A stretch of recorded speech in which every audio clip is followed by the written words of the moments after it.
Chapter 14 environmental chemistry 1 atmosphere में आज का जो हमारा टॉपिक है 14.3 पोल्यूटेंट्स हमारा टॉपिक है। हमने पोल्यूटेंट्स के बारे में डिस्कशन करनी है। मेरा ख्याल है कि पहले हम पोल्यूशन के बारे में डिस्कशन कर लेते हैं, उसके बाद हम पोल्यूटेंट्स की तरफ आ जाते हैं। पोल्यूशन का हमें पता होना चाहिए पोल्यूशन क्या चीज़ है। क्लियर। यहाँ पे मैं पोल्यूशन की एक डेफिनेशन लिख लेता हूँ। पोल्यूशन बेसिकली हमारे पास होती क्या है। Introduction of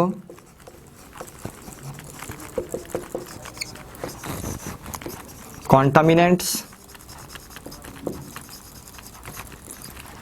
and pollutants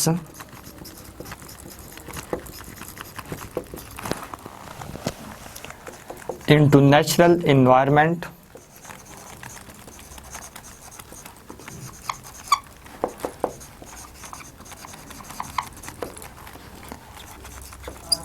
that cause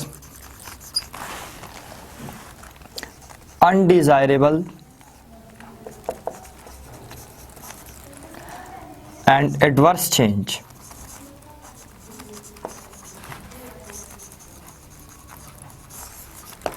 clear is called pollution. ये हमारे पास पोल्यूशन है। Introduction of contaminants and pollutants into natural environment that cause undesirable and adverse change। Natural environment में कंटामिनेंट्स और पोल्यूटेंट्स का क्या होना हमारे पास इंट्रोड्यूस होना, और ये कंटामिनेंट्स और पोल्यूटेंट्स हमारे पास नेचुरल एनवायरनमेंट में फिर क्या काम करते हैं, अनडिजायरेबल चेंज और एडवर्स चेंज को क्रिएट करते हैं। इस फिनोमेना को हम नाम क्या देते हैं, इस फिनोमेना को हम नाम देते हैं पोल्यूशन का। क्लियर। यहाँ पे हमारे पास दो वर्ड्स आते हैं, एक हमारे पास आता है कंटामिनेंट्स और सेकंड हमारे पास आता है पोल्यूटेंट्स। क्लियर। इसके बारे में भी हम बात करते हैं कि ये हमारे पास दोनों में क्या फ़र्क है और ये हमारे पास है क्या चीज़। बेसिकली पोल्यूशन जो हमारे पास है तीन टाइप्स की होती है, आप पढ़ के आ चुके हैं। एक हमारे पास है लैंड पोल्यूशन, दूसरा हमारे पास है वाटर पोल्यूशन और तीसरा हमारे पास होता है एयर पोल्यूशन। यहाँ पे हमारी जो डिस्कशन है इस चैप्टर में वो हमारे पास है एयर पोल्यूशन। हम इसको डिस्कस करेंगे आगे जाके। Clear.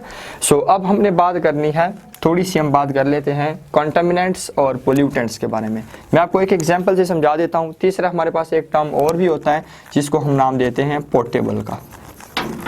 Clear.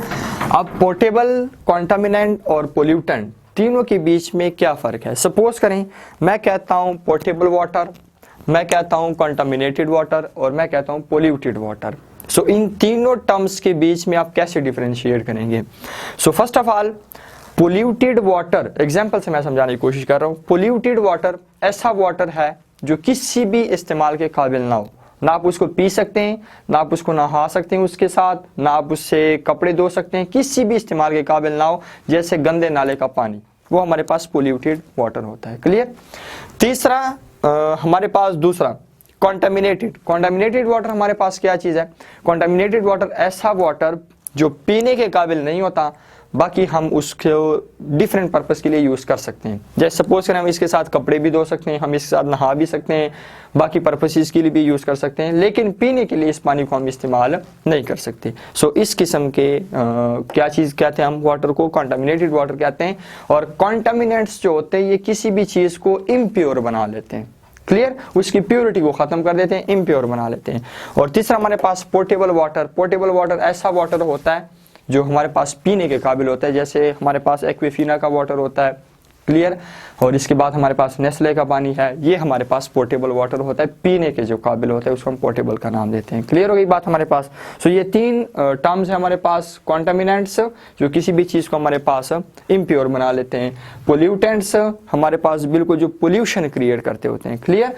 Pollution causing agents को हम क्या नाम देते हैं, पोल्यूटेंट्स का नाम देते होते हैं। क्लियर। अब हम पोल्यूटेंट्स पे थोड़ी सी बहस कर लेते हैं कि पोल्यूटेंट्स हमारे पास क्या चीज़ है। पोल्यूटेंट्स जो बेसिकली हमारे पास है ये पोल्यूशन कॉजिंग एजेंट्स होते हैं, पोल्यूशन को कॉज करते होते हैं।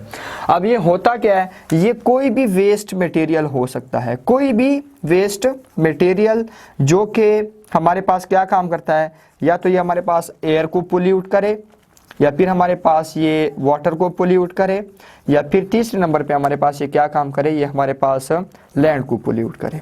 क्लियर, इसको हम क्या नाम देंगे, इसको हम पोल्यूटेंट का नाम देंगे, पोल्यूशन कॉजिंग एजेंट। और ये होता क्या है, ये हमारे पास कोई भी वेस्ट मटेरियल होता है जो एयर को भी पोल्यूट कर सकता है, जो वाटर को भी पोल्यूट कर सकता है, जो लैंड को भी पोल्यूट कर सकता होता है। क्लियर, सो ये हमारे पास बात हो गई है कॉन्टामिनेंट्स के बारे में भी और पोल्यूटेंट्स के बारे में भी।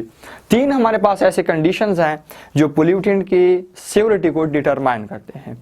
अब वो तीन कंडीशंस कौन से हैं? फर्स्ट ऑफ ऑल हमारे पास केमिकल नेचर, दूसरा हमारे पास कंसंट्रेशन, और तीसरा जो हमारे पास है इसकी है persistence. So first of all हमारे पास पोल्यूटेंट जो है इसका केमिकल नेचर क्या है?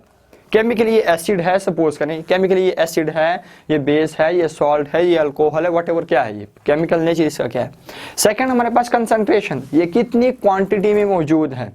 क्लियर, पोल्यूटेंट की जो पोल्यूशन कॉजिंग एबिलिटी है वो इन तीनों कंडीशंस पे डिपेंड करती है। इसका केमिकल नेचर क्या है, एसिड है, बेस है, अल्कोहल है, सॉल्ट है, व्हाटएवर क्या बोला है। दूसरा कंसंट्रेशन, इसकी कंसंट्रेशन कितनी प्रेजेंट है, कितनी क्वांटिटी में ये प्रेजेंट है, कम है, ज्यादा है, मॉडरेट है, क्या है ये। क्लियर, और तीसरे नंबर पे परसिस्टेंस, ये कितनी देर तक एग्जिस्ट कर सकता है, कितनी देर तक ये सर्वाइव कर सकता है, इसकी परसिस्टेंस कितनी है। सो पोल्यूटेंट की पोल्यूशन कॉजिंग एबिलिटी जो है वो इन तीन कंडीशंस पे, इन तीनों पे डिपेंड करता है। First of all chemical nature, second हमारे पास कंसंट्रेशन, और तीसरे हमारे पास इसकी परसिस्टेंस। क्लियर हो गई हमारे पास बात। सो ये हमारे पास पोल्यूशन है, मैंने डिफाइन किया इसको। क्लियर, पोल्यूशन के हमारे पास तीन टाइप्स होती हैं, एयर पोल्यूशन, इसके बाद हमारे पास लैंड पोल्यूशन, और तीसरा हमारे पास वाटर पोल्यूशन। फिर हमने कॉन्टामिनेंट्स की भी बात कर ली है, हमने पोर्टेबल की भी बात की है, हमने पोल्यूटेंट की भी बात कर ली है। अब हम एयर पोल्यूशन की डेफिनेशन भी हम लिखेंगे। एयर पोल्यूशन की हमारे पास डेफिनेशन क्या बनती है?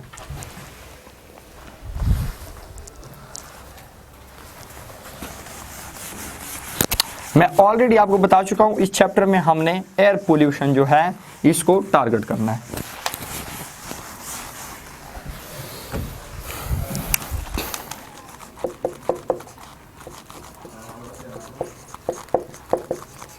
Air pollution is the condition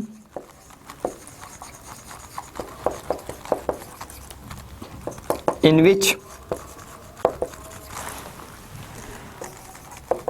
air contain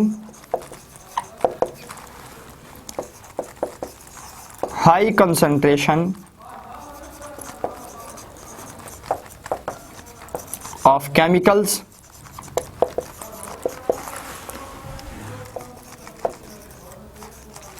that may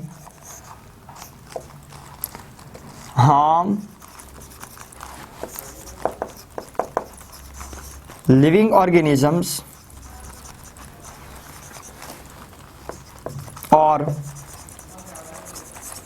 damage non-living things. So air pollution क्या चीज है? Air pollution is the condition in which air contain high concentration of chemicals that may harm living organisms or damage non-living things. Air pollution एक ऐसी condition है जिसमें air में chemicals की concentration इतनी ज़्यादा हो जाती है कि हमारे पास जो लाइफ है, जो लिविंग ऑर्गेनिजम्स हैं, उसको ये अफेक्ट करना शुरू कर दें, या हमारे पास जो नॉन लिविंग थिंग्स हैं उसको भी ये डैमेज करना शुरू कर दे। इस किस्म की कंडीशन को हम क्या नाम देते हैं? इस किस्म की कंडीशन को हम नाम देते हैं एयर पोल्यूशन। क्लियर? सो ये हमारे पास एयर पोल्यूशन की बहस है। इसके बाद हमारे पास जो है एयर में जो हार्मफुल सब्सटेंसेस हैं, यहाँ पे हमारे पास जो केमिकल का वर्ड मैंने लिखा हुआ है, हाई कंसंट्रेशन ऑफ केमिकल्स, सो इसको हम क्या नाम देते हैं? ये बेसिकली हमारे पास पोल्यूटेंट्स होते हैं। क्लियर?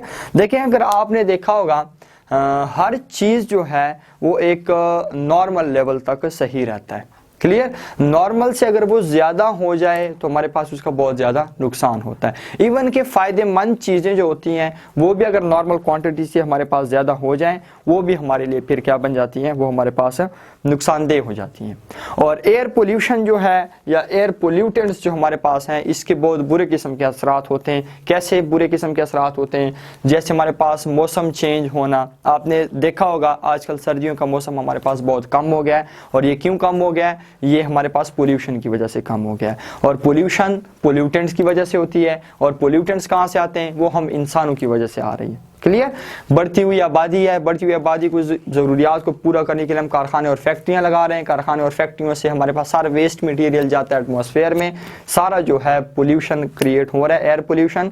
और ये क्या काम कर रहा है, ये हमारे पास पूरा ग्लोबल वार्मिंग को कॉज कर रहा है और पूरे हमारे पास जो है मौसम चेंजिंग, जितना भी वेदर चेंजिंग का फिनोमिना है इस एयर पोल्यूशन पोल्यूटेंट्स की वजह से होता है। क्लियर। इसके बाद ये ह्यूमन हमारे पास जो हेल्थ है उसको भी बहुत बैडली इफेक्ट करते हैं। क्लियर। आजकल हमारे पास अस्थमा की जो डिजीज है, रेस्पिरेटरी डिजीज है, हमारे पास आई प्रॉब्लम्स हैं, ये सारे के सारे किसकी वजह से, एयर पोल्यूशन की वजह से है।